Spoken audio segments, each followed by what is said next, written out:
Desde el pasado 25 de noviembre venimos recorriendo en Uruguay el camino de la transición, que culminará el próximo sábado con la transmisión de mando y la asunción de un nuevo gobierno. Más allá de algunos chisporroteos que suelen surgir, como fue en este caso, por ejemplo, el proyecto Neptuno, en Uruguay el proceso de transición se caracteriza por ser ordenado y civilizado. Sin embargo, la transición hacia la democracia, cuando el país dejó atrás una larga dictadura de 12 años, fue bastante diferente. Tras el plebiscito de noviembre de 1980, comenzó un largo y sinuoso camino que recién culminó el 1 de marzo de 1985 con la asunción de Julio María Sanguinetti como presidente y que dejó repercusiones que aún perduran. Dicho camino, que se desarrolló en medio de las proscripciones, el exilio y la censura, tuvo múltiples obstáculos entre negociaciones, enfrentamientos, actos multitudinarios, retornos, caceroleos y apagones. De todo esto habla el libro escrito por el profesor Carlos de Masi, llamado El Uruguay en Transición, que justamente se enfoca en ese camino y en los intensos acontecimientos vividos entre 1981 y 1985. Se trata de un trabajo particularmente interesante, entre otras cosas porque se basa en una completísima recopilación de documentos, declaraciones y noticias de la época que ayuda a evitar la deformación de los hechos que suele llegar con el paso del tiempo. Para profundizar sobre este periodo y cuando se cumplen además 40 años del retorno a la democracia, hoy tenemos el gusto de recibir en estudios al autor de este libro, el ya mencionado Carlos de Masi, profesor de historia, licenciado e investigador. Carlos, bienvenido y muchas gracias por estar con nosotros, aparte un día como el de hoy que encaja justo con lo que estamos viviendo. Estaba todo planificado. Estaba todo planificado, y pese a que conoce el programa, sí, lo cual muchas veces no ayuda, no colabora. Inquieta un poco. Yo dije, no va a venir, si conoce no va a venir. Vamos a ver la primera foto, que justamente es la foto del libro del profe, que tuve el gran agrado de leerlo durante mis vacaciones.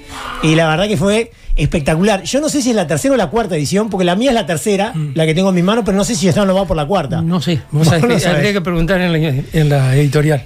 Bueno, ya va a aparecer la foto y cuando ustedes la van a ver en el móvil, les pedimos también que se conecten al móvil porque vamos a estar viendo algunas fotos que pueden resultar interesantes en la medida que vayamos recorriendo las preguntas con el profe. Bueno, la primera, ¿cómo surgió esta idea de escribir sobre este periodo, un libro enteramente dedicado a la transición y que va específicamente desde 1981 hasta 1985? Bueno, estrictamente la idea surgió cuando estaban ocurriendo las cosas. Es decir, claro, digamos, ¿qué hace un historiador sin trabajo? Juntar material. Y yo estaba dando clases en esa época en institutos privados, no tenía acceso a secundaria, y era evidente que estaban pasando cosas importantes. Cualquiera se daba cuenta. Sí, era notorio. Y entonces allí también era evidente que había cosas muy efímeras, había volantes, había diarios que aparecían y desaparecían, había intervenciones radiales y como en aquella época era muy flexible, uno podía grabar, estaba con el casete puesto y tocaba el botón y ya empezaba a grabar lo que fuera. Grabé de todo, junté de todo, todos los diarios que pude. Tuve la suerte de tener en los dos colegios donde yo trabajaba gente que estaba vinculada con el asunto. En un colegio estaba un gran amigo, Conrado Ponce de León, que falleció hace poco, que era muy amigo de Carlos Julio Pereira. Entonces, conversando, él siempre me tiraba algún pique, me daba algún material. Y en otro colegio estaba Juan Miguel Petit, que estaba muy vinculado con la CBI.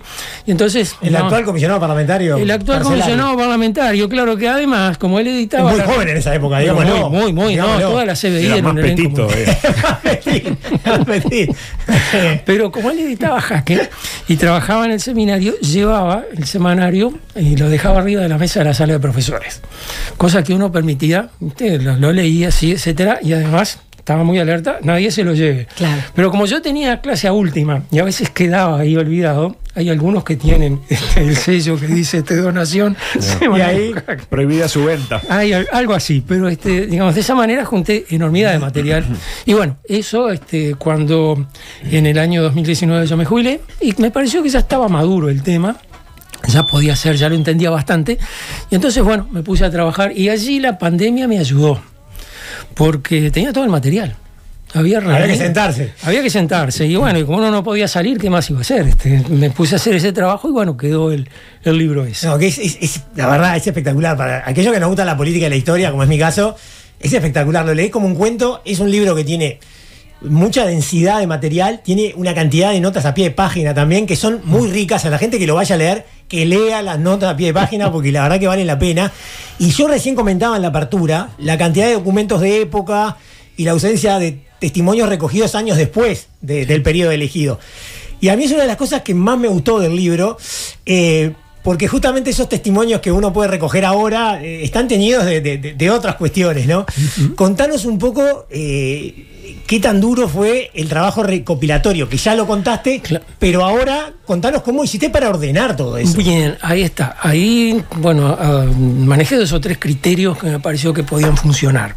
Primero, vamos a contar la transición como la veía cualquiera de nosotros. Es decir, no tenía ningún informante privilegiado. No le pregunté a nadie cómo fue la transición, un poco para evitar eso que vos decís. Claro.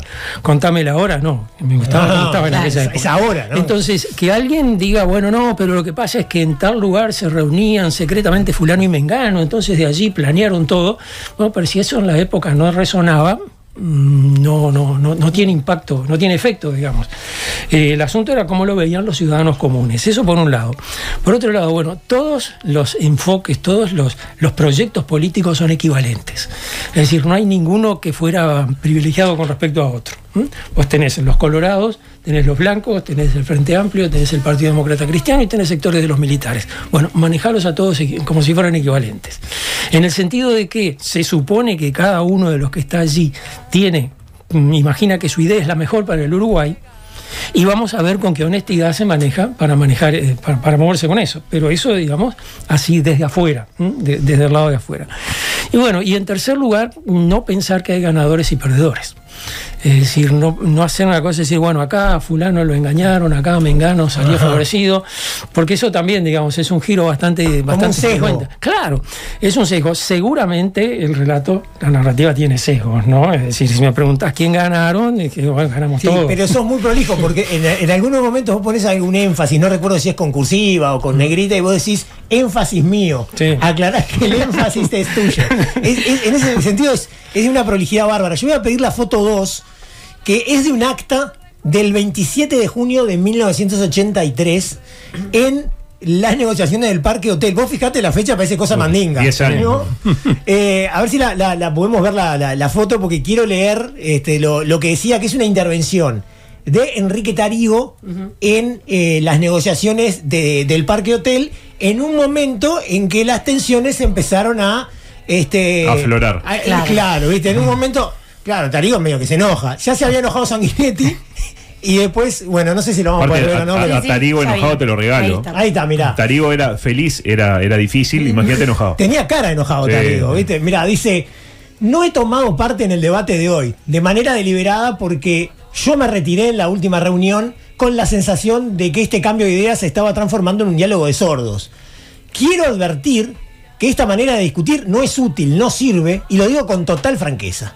Esta no es una discusión sobre temas, sino una especie de dialogado de todos los delegados partidarios con los señores representantes de la Comaspo y el señor presidente. Luego de cada intervención prácticamente nos pasa un rezongo diciéndoles que esta fórmula no sirve y que hay que avenirse a la propuesta de las Fuerzas Armadas.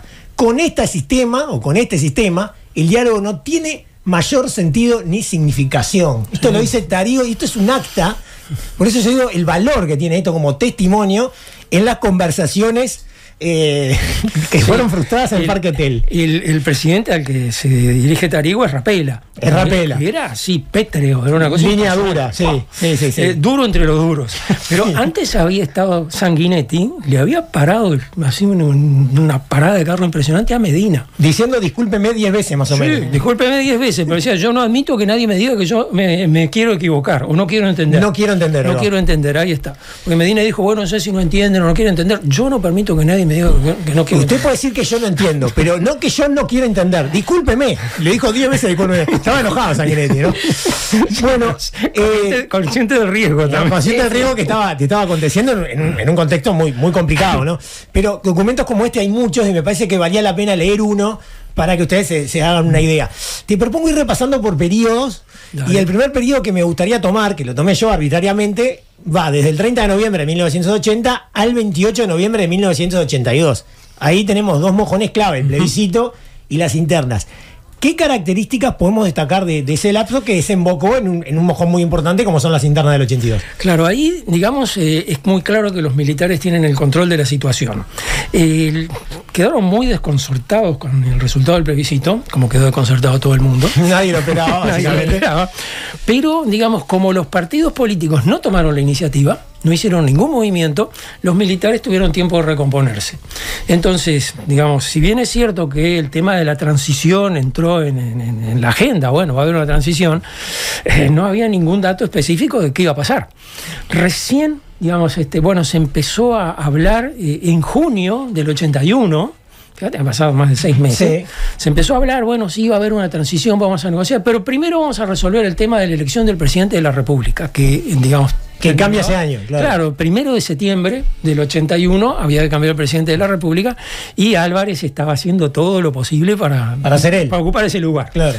Bueno, los militares tenían que resolver primero eso. Después, allí cuando se resolvió designar a Álvarez, allí se estableció la pauta de cómo iba a ser la transición, que después no se cumplió, casi nada, pero ahí quedó. Bueno, se elegía presidente de la República, negociarían las Fuerzas Armadas con los partidos políticos, elaborarían una reforma constitucional, se plebiscitaría en 1983 y el último domingo de noviembre, del 84 habría elecciones con la participación de todos los partidos.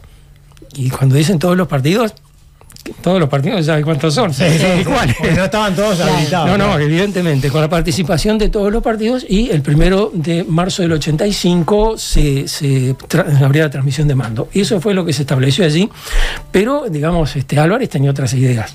Álvarez tenía un proyecto diferente, entonces, como desde la presidencia de la República maniobró todo lo que pudo para tratar de evitar que esto no funcionara.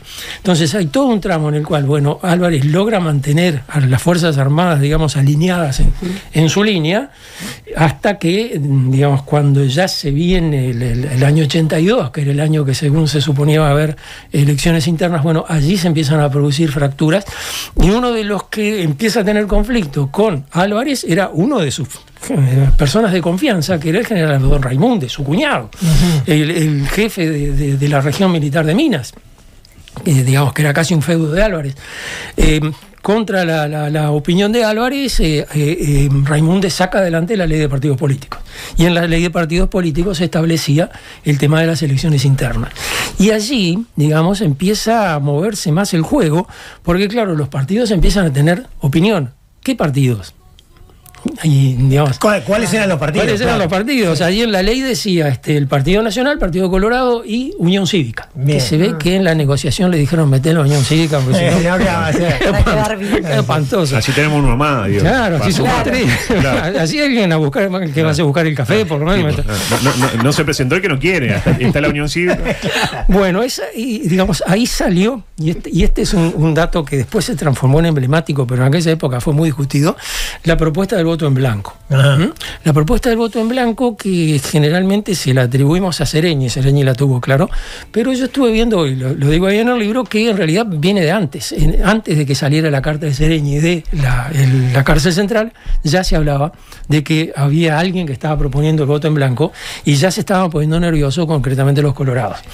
Hierro Gambardier le escribe unos artículos en Opinar diciendo el voto en blanco, grave error, qué sé yo, en abril. La carta de Sereñi es de junio.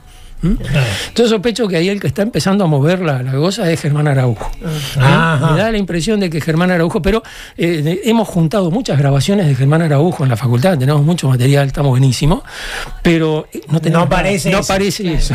Esa no la tenemos.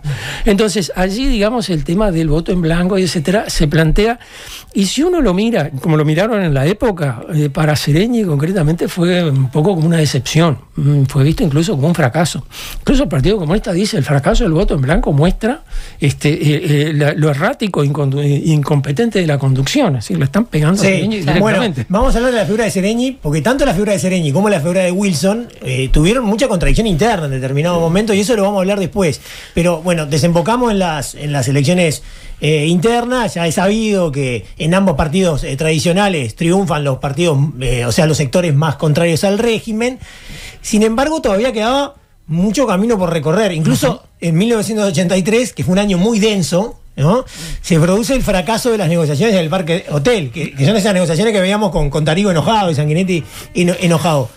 ¿Por qué fracasan esas negociaciones? ¿Qué pasa ahí en el Parque Hotel? Bueno, a ver, las elecciones internas como que le dieron el aval a los políticos. Las acciones de los partidos políticos, las cotizaciones, estaba peor que la moneda que promovió Milei, ¿no? Sí, no había caso.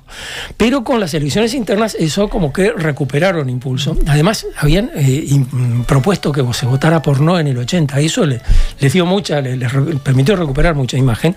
Bueno, pero, digamos, partidos políticos tradicionales conversando mano a mano con los militares replantearon todo lo que habían planteado en el 80.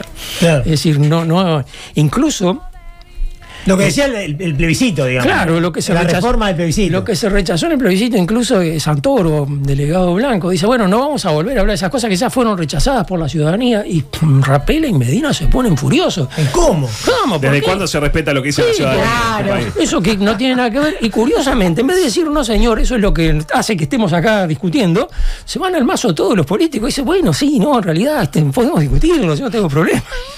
Hay una intervención de Gonzalo Aguirre también. Sí, en la misma que fue un político muy fino, pero en determinada me dice, bueno, alguna cosa de los 80 por ahí se puede rever. Claro. Dice, buena cosa. Pero al final. Claro, pero entonces lo que pasa es que al final, digamos, los políticos sienten que están quedando acorralados. Es decir, que en definitiva el diálogo del Parque Hotel se está llevando a aceptar lo que la ciudadanía rechazó y justamente su legitimidad depende de eso. Claro. Entonces allí al final deciden suspender la negociación. Y es un salto al vacío, porque suspender la negociación no se sabe qué va a pasar. ¿La suspendemos hasta cuándo? Y hasta que estén dadas las condiciones. ¿Y cuáles son las condiciones? ¿Y cuándo van a estar? Y eso, además hay una ventana de oportunidad que se cierra en agosto del 84. Si en agosto del 84 no tenés preparado todo para las elecciones, ya no hay elecciones. Sí, porque la ley dice que tenés que presentar 3 meses antes las listas. Y se retrasa todo. Y se retrasa todo, seguro. Además, eso significaba Álvarez eterno. Con lo bien que estaba gobernando, además, ¿no? Exactamente. Bueno. Fue una suerte que Álvarez fuera tan incompetente, ¿no? Si Álvarez fuera un poco más inteligente políticamente, si hubiera sido solo la mitad de inteligente de lo que él se creía, ya hubiera sido un peligro. Vamos a hablar de Álvarez también en un rato, pero antes de la próxima pregunta, propongo escuchar el siguiente audio. ¡Viva la patria! ¡Viva la libertad! ¡Viva la república! ¡Viva la democracia! Bueno, esto como que todavía eriza un poco, ¿no? Pero bueno, y aquellos que estuvimos ahí, siendo muy chiquitos también, fue increíble. También en ese año, en el 83, se producen 2 actos masivos de suma relevancia. El del 1 de mayo, el Día de los Trabajadores, después de mucho tiempo de ausencia de ese acto, que tuvieron un lío bárbaro para que lo habilitaran y que hicieron todo lo posible para que no fuera nadie. Y el del 27 de noviembre, que es lo que escuchábamos recién, conocido como el Río de la Libertad, que estamos viendo ahí la foto, que es espectacular. ¿Qué influencia tuvieron? Porque te confieso que yo, particularmente con el Río de la Libertad, pensé que había tenido una influencia totalmente diferente a la que vos marcás en el libro. Sí. A ver, vos marcas dos momentos, el 1 de mayo y el acto del obelisco. Sí. Y en ese tramo justamente se produce la entrada en funcionamiento, la reactivación de los movimientos sociales, que fueron justamente tan importantes en esa etapa, incluso en la realización de ese acto, por más que el acto era solamente de partidos políticos. Pero, digamos, yo también coincido contigo, me eriza escucharlo. No, es tremendo. Cuando tengo la grabación, además, el video, la televisión lo filma en un plano muy cerrado, solo se ve Candó, no ves más nada. Estaba lleno de banderas del Frente Amplio y no se ve nada. Pero igual era televisión en blanco y negro, capaz. No, ya era color. No, pero ¿cuántos tenían televisión color? Eso es verdad. Eso es verdad. Yo no. Yo tampoco. Yo era de que se cambiaba. Claro, y había que prenderla 10 minutos antes para que calentara la. Exactamente. Y había que tener cuidado al apagarla, que no se le quemara el tubo. Pero tengo la grabación en color. Pero en concreto, digamos, el acto del obelisco fue un terrible problema para todos. Primero, los militares lo tomaron muy mal. Y sí. No solo porque, había mucha gente. En el estrado estaba un montón de expresos políticos, proscriptos, gente que había estado... Casi una provocación, ¿no? Lo vieron así. Incluso hasta Pereira Reverbel estaba en el estrado, cosa que los militares parecen haber vivido como una traición. Vos sos de lo nuestro. ¿Cómo que haces ahí? Claro. Había mucho que acomodó el cuerpo también ahí, ¿no? Ya estaban. Claro. Es muy gracioso porque en las fotos está Pereira Reverbel al lado del Sacha Previtano. Vitale. Está igual. O sea. Y no hay foto en la cual Pervitale esté al lado de Perón Reverber. Siempre se le pone de espalda. Sí, claro. Ahora, digamos, dentro de los partidos políticos también hubo un conflicto muy serio porque se entendió como que el Frente Amplio se había aprovechado del acto para hacer su propia campaña. Claro. Es decir, la militancia del Frente Amplio sacó banderas por primera vez desde el año 73 y eran visibles. Además, yo recuerdo vivía en Boulevard Artigas y Millán por allí, y pasado el mediodía venía una columna de gente que venía del lado del Cerro La Teja, así a ocupar la parte de adelante del acto, lo clásico, lleno de banderas. Con las banderas. Claro, es decir, digamos, como que se desproscribió visualmente el Frente Amplio, lo cual trajo muchos problemas, y dijo Sereñi después eso había provocado prácticamente la ruptura entre el Frente Amplio y el resto de los partidos. Claro. Y además, 10 de diciembre asume Alfonsín en Argentina. En 83, claro. 83 viene buena parte de los exiliados, vuelve Ferreira. Ferreira está en Buenos Aires, entonces hay una electricidad particular acá, y la Convención Blanca se reúne allí, proclama la fórmula Ferreira-Pereira como candidatos para la elección del 84. La fórmula que nunca fue. La fórmula que nunca fue, exactamente, pero eso tensó muchísimo la situación, y allí Álvarez aprovecha y bueno, empieza, corta la transmisión de SX30, establece la censura previa de los semanarios de una manera bastante perversa, porque había que imprimirlo, después se enviaban los ejemplares a jefatura y si no salía había que tirar todo. Claro. Entonces había una situación allí muy tensa.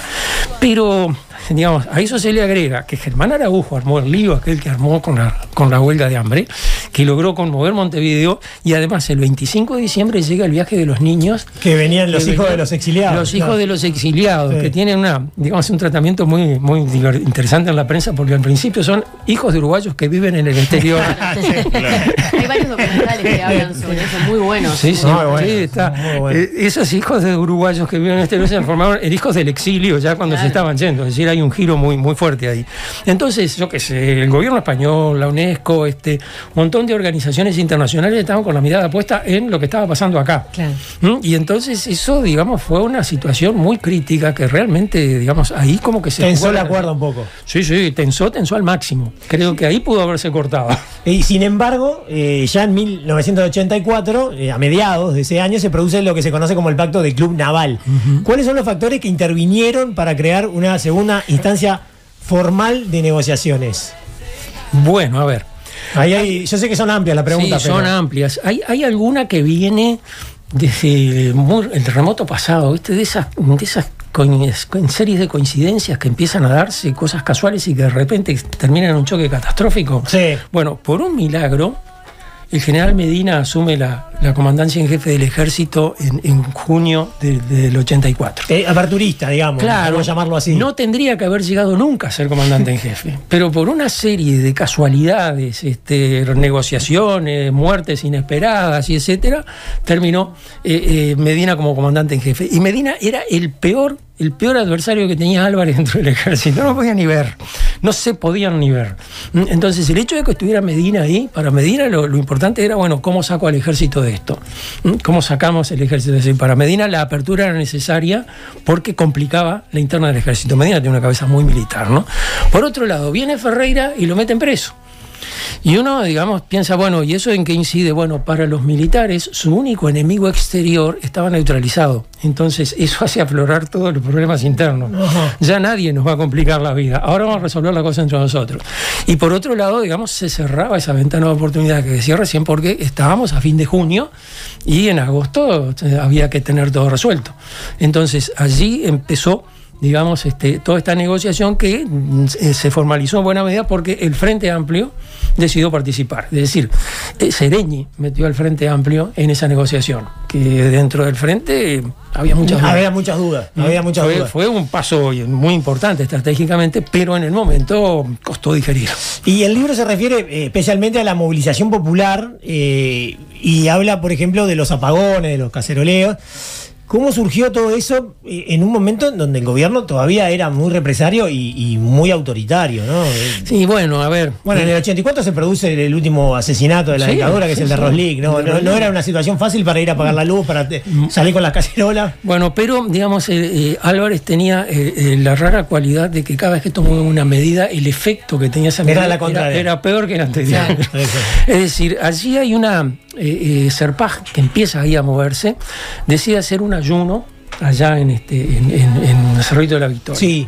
El ayuno de Serpaj era, bueno, contra la tortura y etcétera, y al gobierno le empezó a molestar el ayuno de Serpaj, que le molestaba enormemente. Entonces, primero puso una guardia para que no se reuniera la gente, salían a saludar, bueno, fuera todo el mundo, la gente se reunía enfrente, después venía la policía y los apaleaba, así que la gente se reunía en la iglesia lejísimo, ¿no?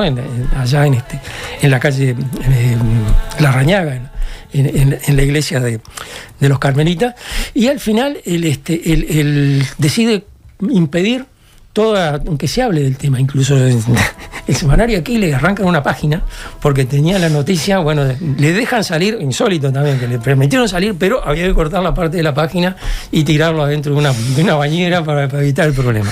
Entonces decidió esto, la idea era, bueno, termina el ayuno con una misa concelebrada, una misa ecuménica con pastores protestantes, católicos, etcétera, acá en la catedral, y con eso se termina el asunto.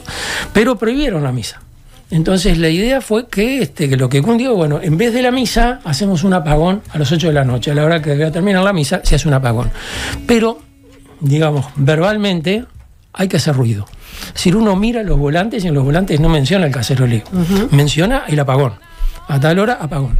Bueno, y ese 25 de agosto fue catastrófico. Fue una cosa, todos los diarios al otro día, pero todos, incluso los que eran más partidarios de la dictadura, decían que Montevideo hacía un escándalo toda la noche. Es que era una locura. Claro, yo me acuerdo, desde donde yo vivía se sentía el ruido del Parque Posadas como que fuera una cascada de ruido, así era una cosa insoportable. Yo vivía muy cerca del Parque Posadas y era una... Te acordarás, era una cosa brutal. Era todo el barrio, como que no quedaba nadie. Además, como quedaban, resonaban en un edificio contra otro. Así. Bueno, entonces de ahí el asunto del caceroleo trajo como resultado que el Serpaj fuera proscripto, se prohibió, bueno, ¿cómo le vas a prohibir a la gente que no coma, no? Pero en fin, toda esa situación.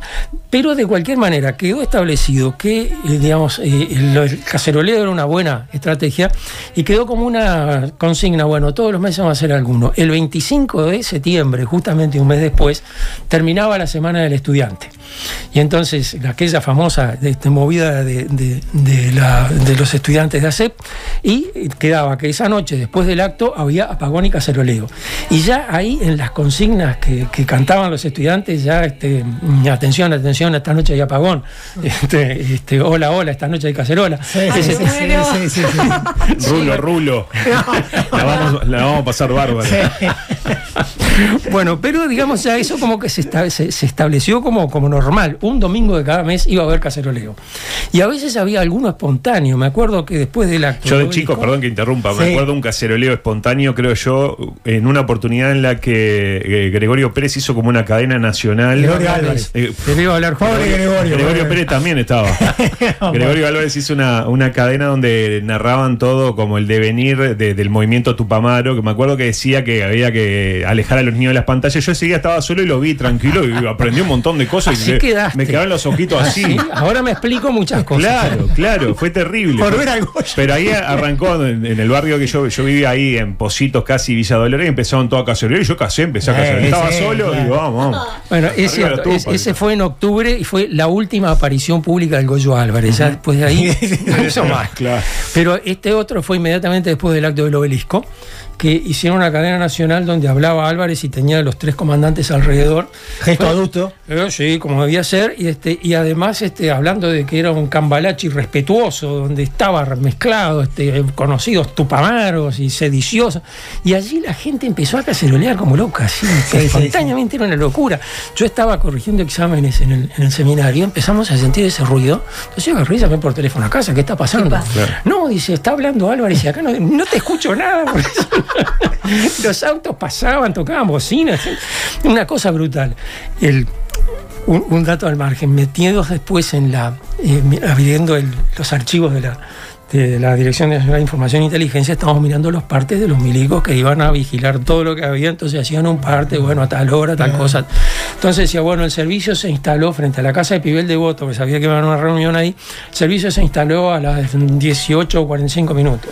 A las 18:47 en el coche de marca tanto, chapa tanto, llegaron fulano y mengano, y así va haciendo toda la referencia. Y de repente dice, alrededor de las 20 horas se siente un caceroleo de una intensidad de 5 en una escala de 1 a 10. Con la escala Richter, el caceroleo. El aproxómetro, ¿cómo? La escala Goyo. Beto, te voy a hacer un cambio y te voy a pedir el audio 4. Perdona que te cambie, pero vamos a escuchar esto y nos metemos en el siguiente tema. Habla del pacto Medina-Sanguinetti. ¿Qué tendría que decir yo entonces del pacto Álvarez-Ferreira que él intentó y que fue el profesor Pibel Devoto infortunadamente enviado a proponerlo a los comandantes en jefe como lo hizo y lo sabe el país entero? Es falso. Lo sabe el país entero. Si eso es falso, como los señores se agravian, ¿qué es esto entonces del pacto Medina-Sanguinetti? Yo no lo voy a adjetivar porque el señor Ferreira, mi viejo amigo Ferreira, no está en condiciones de discutir ahora y tenemos que discutir en estas condiciones así, con sus personeros. No voy a discutir eso, que vienen a traer estas cosas tan lamentables. Pero sí vamos a los argumentos, que es lo que importa. Los destrozó en realidad, ¿no? Esto es en vivo y en directo, es como una especie de debate, estaba Never Araújo conduciendo, colorados contra blancos, digámoslo así, y en realidad este audio sirve como introducción para dos cosas: cómo se va resquebrajando el sector opositor al gobierno, y sobre todo la figura de Sanguinetti, que es una figura clave en la transición, y sobre todo cómo fue construyendo el propio Sanguinetti esa figura presidenciable y de primera línea, que no era así cuando empezó todo este periodo, ¿no? Vos decís en un momento en el libro que en determinado momento se reúne con Wilson y ya eran, estaban a la par. Eran dos iguales. Claro, ese yo creo que es en todo ese periodo el momento estelar de Sanguinetti, porque lo destrozó, pero con altura, sin agraviarlo. Sí. Claro. Me hace acordar, no tiene nada que ver, pero me hace acordar a la pelea de Mohamed Ali con que los dejó venir y al final le pegó la piña. Claro, le pegó la piña y cuando el tipo se estaba haciendo se corría y no lo volvió a pegar para que se cayeron solos. Es igual, porque incluso Sanguinetti en un momento dice, mi buen amigo Ferreira, dice, vamos a... Pero lo destroza. Además, pone de nuevo en el tapete un episodio que hoy está completamente olvidado, que no aparece mencionado generalmente cuando se reconstruye esto, que es el intento de negociación que intentó Pibel Devoto, proponiéndole al gobierno, a los militares, elecciones indirectas. Digamos, que hubiera elecciones con la situación como se encontraba en marzo del 84, bueno, que hubiera elecciones y luego el Parlamento que se elija podía elegir a un presidente de la República sin proscriptos. Ajá. Es decir, pero digamos, era un arreglo primero muy de trastienda, muy embromado, proponía elecciones indirectas, cosa que en Brasil se estaba peleando por las elecciones directas y acá íbamos a pedir por indirectas. ¿Y eso está chequeado? ¿Lo sabía el país entero, como dijo Sanguinetti? Sí, no, lo sabía el país entero, es real, fue el tema. Ahora, digamos, ha desaparecido prácticamente de la narrativa. Es muy interesante todo el trabajo que hace Lincoln Maistegui para recomponer porque además Lincoln tenía una cosa muy interesante, hablaba con todo el mundo. Está muy citado en el libro, Lincoln. Sí, claro, porque es una referencia. Y comentábamos con otro amigo lo que lamenté que Lincoln no estuviera vivo, porque que se hubiera muerto tan prematuramente, porque me hubiera ayudado pila. Él hablaba con mucha gente y armó, digamos, una narración sobre esto, pero aún así él termina diciendo esto el episodio no ha quedado claro. Uh-huh. Es decir, ¿por qué en definitiva, digamos, el episodio, los militares le pasan el dato a Sanguinetti llama inmediatamente a Seregni y Sanguinetti se reúnen inmediatamente y deciden, no, esto no va claro. Digamos, resolvió el problema del Partido Nacional, pero en esa Asamblea General que iba a elegir a un presidente sin proscripto, ¿quién iba a votar por Seregni? Si el Frente Amplio estaba proscripto, para elegir a los legisladores. Bueno, eso significó la ruptura de la negociación entre el Partido Nacional y los militares. Ya no hubo más negociación oficial de los blancos con los militares, hasta el final. Lo cual complicó mucho la cosa porque los blancos tampoco tenían muy claro por dónde iban los militares y por dónde iban las negociaciones. Entonces, ese fue un tema que allí, Sanguinetti destaca. Y otra cosa que queda visible de lo que dice Sanguinetti, y bueno, ¿qué van a hacer ahora los blancos? Porque estrictamente, después que se aprobó el acuerdo del Naval, se firmó el acto institucional, quedó todo y se estableció que las elecciones iban a ser el último domingo de noviembre del 84. Bueno, ¿y ahora los blancos qué van a hacer? Y bueno, en ese programa, el primero del programa de en vivo y en directo por televisión, allí García Costa, sobre todo, dice, bueno, sí, todo el mundo quiere saber qué van a hacer los blancos. Los blancos decidirán libremente, como siempre, cuál va a ser su decisión. Es decir, eso tampoco sabían. No. Le salió bárbaro el discurso, pero no sabían lo que iban a hacer. Y sí, quedaron atrapados en una situación embromadísima. Vamos a escuchar el siguiente audio y nos metemos en la figura de Wilson Ferreira, pero te voy a decir cuál es el audio 2. 3 de la tarde, abandona el buque Ciudad de Mar del Plata de la República Argentina Wilson Ferreira Aldunate, acompañado y escoltado fuertemente por distintas autoridades de la Armada Uruguaya, mientras afuera hacen guardia entre los vítores de la gente de Wilson Ferreira Aldunate los fusileros navales, uno de los más recios, uno de los más duros grupos armados de las Fuerzas Armadas de la República Oriental del Uruguay. Allí saluda también Juan Raúl Ferreira. Bueno, ahí está la llegada de Wilson al Uruguay, al puerto, que es el 16 de junio de 1984. Nos sirve para meternos un poco con esta figura, que es muy clave también. Y desde el exilio y después de su retorno jugó un rol fundamental. Sin embargo, no faltaron algunos cuestionamientos desde la propia interna del Partido Nacional. E incluso se puede interpretar, leyendo el libro, ¿no?, que el libro no toma una posición al respecto, pero que cometió algunos errores tácticos importantes. ¿Podemos profundizar por este punto? No sé si vos coincidís. No, sí, es clarísimo, porque de lo contrario no hubiera ocurrido las cosas que ocurrieron. Es decir, yo creo que el problema que se encontró el Partido Nacional, que fue un problema terrible, ¿no? Resolverlo fue catastrófico, porque además tuvo que improvisar una candidatura de la noche a la mañana. Creo que la de Sumarán. Exactamente, digamos, creo que es el resultado de su propia estrategia y del fracaso de la estrategia. Es decir, el Partido Nacional no tenía plan B. El Partido Nacional llevaba, la mayoría del Partido Nacional, la candidatura de la presidencia de Ferreira Aldunate. ¿Y qué pasa si Ferreira no es candidato? Y Ferreira bloqueaba absolutamente cualquier debate sobre eso. Decía, no, solo pensar eso ya es entregarles, es adoptar una actitud derrotista, pero vamos a pensarlo. No vamos a pensar porque capaz que perdemos. Claro, incluso, digamos, la idea era sin Wilson nada, digamos, y era un poco el estribillo que cantaba los grupos más de jóvenes, más comprometidos. Y cuando Ferreira dice, bueno, me bajo de la candidatura, no se animan a decirlo.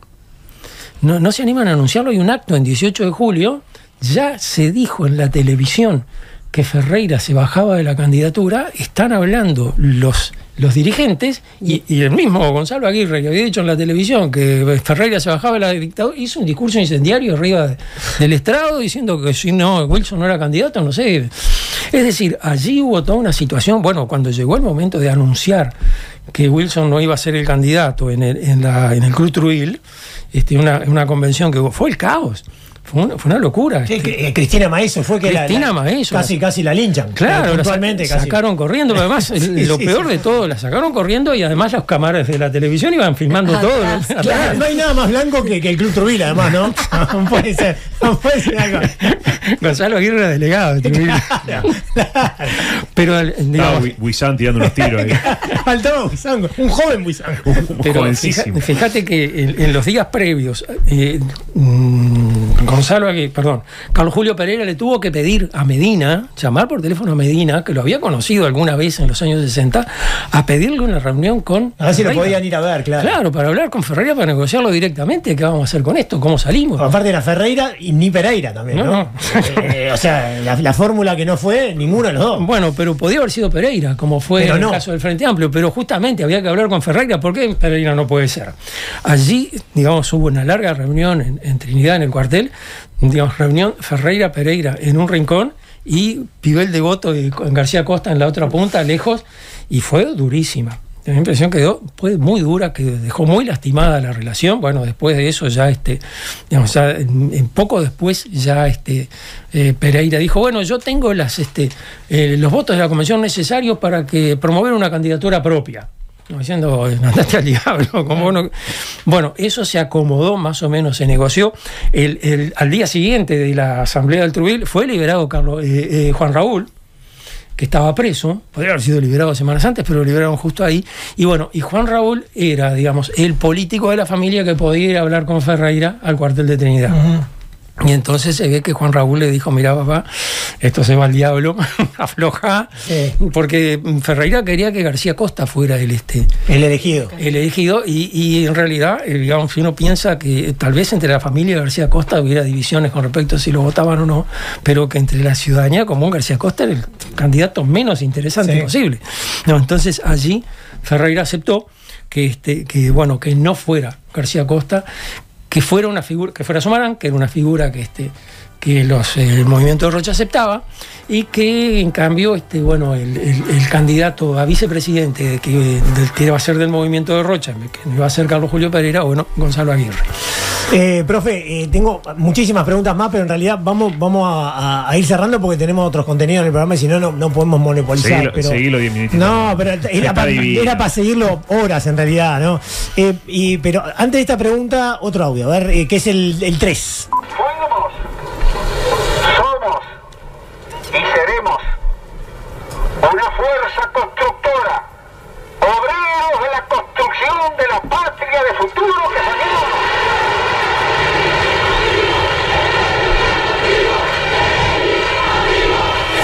Bueno, esto fue una auténtica locura. Hay una foto, que es la foto 6, sale, no sé si la tenés por ahí, que, bueno, esa es la anterior, esa es la de Wilson en el puerto, pero está la foto 6, o capaz que me equivoqué y yo no la tenemos, pero es una foto que es desde ahí, ¿no? Contra la Facultad de Arquitectura, que yo esa foto nunca lo había visto. Es increíble la cantidad de gente que había el día de la liberación de Seregni. Pero Seregni también jugó un papel clave desde la cárcel, luego cuando fue liberado ese día que estamos viendo ahí la foto y escuchábamos el audio, y también fue muy cuestionado en la interna de su propio partido. Y yo te pregunto, ¿qué tan importantes fueron las decisiones de Seregni para que el Frente Amplio se mantuviera vigente? Porque muchos políticos de los partidos tradicionales, en algún momento Wilson y fundamentalmente Sanguinetti, pensaban que era un partido que ya había sido, que en realidad era la opinión general, que iba a desaparecer, que el Frente Amplio ya está. No tenía posibilidad de supervivencia. Sí. Bueno, Seregni fue fundamental desde el momento que se quedó en el Uruguay. Digamos, Seregni fue un poco digamos, el elemento de unión del Frente Amplio. Es decir, abandonar el Frente Amplio implicaba traicionar a Seregni. También fue un referente para el exilio. El exilio, que digamos que era un exilio bastante disperso, etcétera. Bueno, reclamar la libertad de Seregni era un elemento así importante. Ferreira lo hacía permanentemente. Ferreira en el exilio fue importantísimo, ¿no? Eso también me interesa señalarlo. Pero digamos, cuando Seregni dice hay que votar en blanco, muchos dudaron sobre el estado mental de Seregni.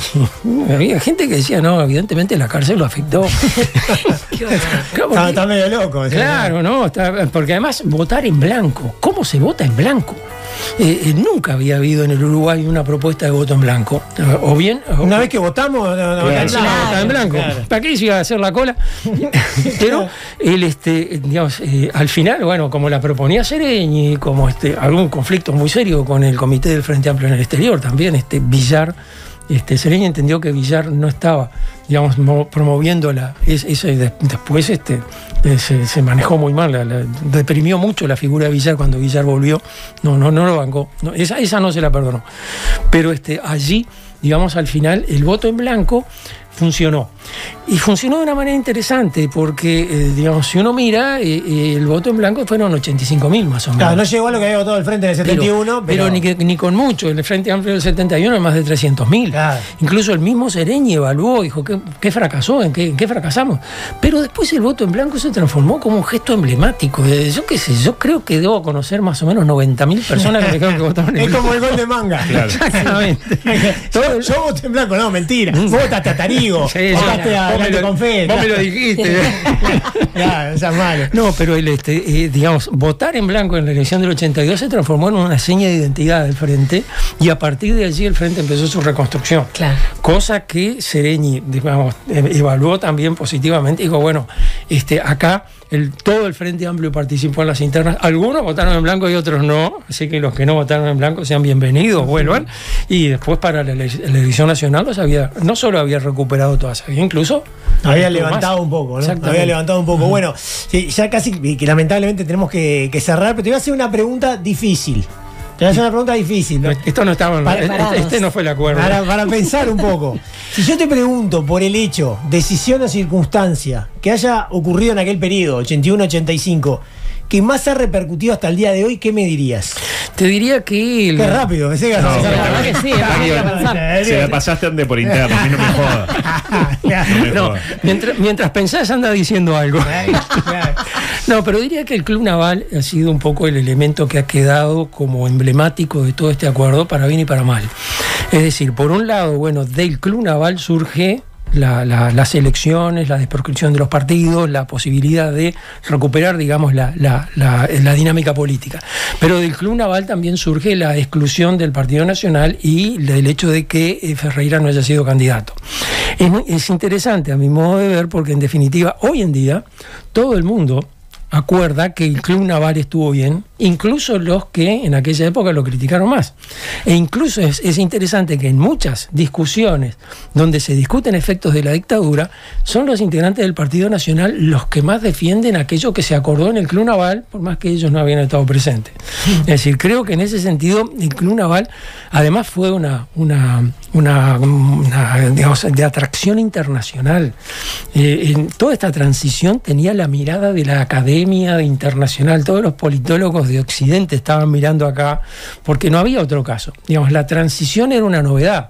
Habían habido transiciones en España, en Portugal. España estaba pensando. Exactamente, esas fueron las primeras, y entonces abrieron otra alternativa de otra posibilidad de salida de las dictaduras que no fuera la caída de la dictadura, que era lo que todo el mundo se imaginaba.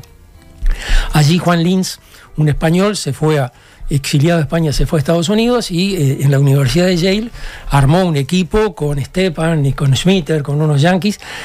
O'Donnell, el argentino, también estaba ahí, que les llamaban un poco irónicamente los transitólogos, que eran los que estudiaban las transiciones, pero no tenían ejemplos de transiciones para estudiar, pero no pasaban muchas. Y allí en ese grupo, el que estaba estudiando allí era Luis Eduardo González.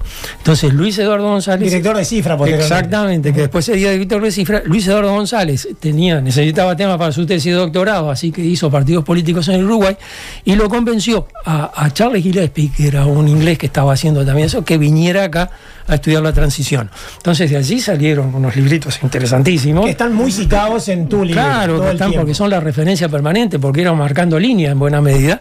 Y entonces, digamos, también el modelo de transición negociada, que, digamos, tal como se resolvió en el Club Naval, se transformó un poco en paradigmático. Bueno, yo lo pongo al principio del libro porque me causó mucha gracia. Aldo Solari hizo una presentación en Chile en el año 85, hablando sobre la transición en Uruguay, y dice, bueno, no debe considerarse que la transición en Uruguay es perfecta ni nada por el estilo, y en una nota al pie él pone esfuerzo inútil. Todo el mundo lo veía con una especie de milagro. Fracasé, no logré convencerlos de que no era. Es decir, es interesante porque aquello que pareció la transición modélica en 1985, con el tiempo se fue transformando en un lastre, y ahora se lo ve un poco como una especie de piedra atada al cuello, ¿no? Si no hubiera sido por... Entonces, con el tiempo, lo que tuvo de positivo el Club Naval se ha diluido, y lo que ha perdurado como aspectos negativos son los que han quedado más presentes. Profe, la verdad que espectacular. Vamos a poner la foto del libro de vuelta, Anita, si podés, que es la foto número 1, que se llama Uruguay en Transición, el periodo 81-85, que la verdad es un libro muy recomendable, muy recomendable para aquellos que conocen del tema, pero quieren profundizar y ni que hablar para aquellos que no conocen, que no están tan empapados en el tema. ¿Te hablo un poquitito de la foto? Sí, no, la foto ya te digo cuál es. Es del 27 de junio del 85. Del 85. Ahí va, porque ayer me fijé cuál era la foto. La única foto Sí. que pude encontrar en la cual Sereñi y Ferreira están juntos y sonriendo. Y aparte están agarrados de los brazos los cuatro, Sí, ¿no? están encabezando una manifestación y va Crotogini de un lado, Sumarán del otro, es decir, está. Y la foto la sacó Sanguinetti, seguramente. No sabés que yo decía, vos te reí, pero yo decía, ¿dónde está Sanguinetti? ¿Viste? Porque, Sanguinetti está en la presidencia. claro, pero podría haber estado igual. Yo tenía unas ideas para la portada, que Alcides Abella de banda me las bochó todas. Sí, bueno. Y me dijo, conseguiste una foto donde estén Medina, Sereñi, Sanguinetti y Ferreira. No existe esa. Ahora con inteligencia artificial. Claro, qué gracia tiene, hasta se abrazan. ¿sí? Claro. Pero no, esa foto no estaba. Entonces encontré esa. Es espectacular, la Es verdad, espectacular, sí. que me pareció lindísima, además porque justamente Ferreira y Sereñi no eran personas que tuvieran mucho feeling uno al otro, pero allí se muestran muy distendidos y muy como satisfechos de lo que están haciendo. Profe, muchísimas gracias por la visita. No, gracias por la invitación. Vamos arriba. Queda pendiente lo que habíamos hablado de cuando se cumple el centenario del golpe, volvemos a hablar de estos temas. ¿Te acordás que me pasó lo de la garganta? Y por eso tuve que cancelar. ¿Te acordás, Andrés, no? Inolvidable.